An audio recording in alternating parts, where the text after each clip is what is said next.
was survival. Those organisms that had a phenotype that made them better able to persist in their environment would live longer and would have more opportunities to produce offspring. Under the theory of life history evolution, fitness is defined as a more composite variable, reproductive success, how many babies you can expect to produce during the course of their lifetime.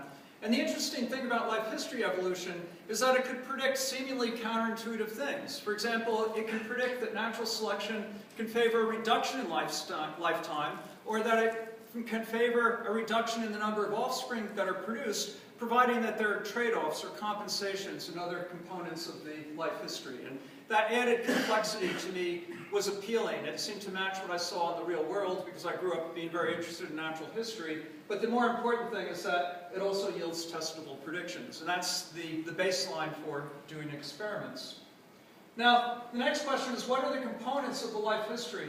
The main ones are the beginning of life, how big you are when you're born, how much resource you have, how much care you get from your parents, how many and how large the offspring are, and how much parents give to each of them. The next exciting event is your age of maturity, then your own allocation to reproduction. How often do you reproduce? How many babies do you have? How much do you put into each of them? And then at the end of the life history, it includes things like menopause and aging and lifespan. But life history includes all of these events that contribute ultimately to how organisms propagate themselves. But the reason life histories are of interest is because of the natural history of life histories. If you go out to nature and ask how old are organisms when they begin to reproduce, or how long do they live, you see remarkable variations of orders of magnitude in any feature that you would care to measure that characterizes the life history.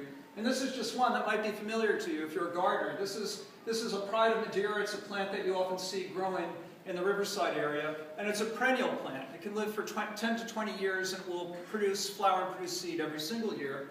Here's a close relative from the Canary Islands, Echium wilpredi, and it's biennial. What that means is that its lifespan is 2 years only. In the second year of its life, it will send up this large flower stalk, it will flower once, and then it will die. And that's just an example of the kind of diversity that you see even among closely related organisms. And so what we want to do when we study life history evolution is to be able to explain this diversity. And the variables that are evolving are the ones that we think are the very currency of fitness. They're the ones that determine how many offspring you'll contribute to the next generation. So they're what natural selection is acting upon.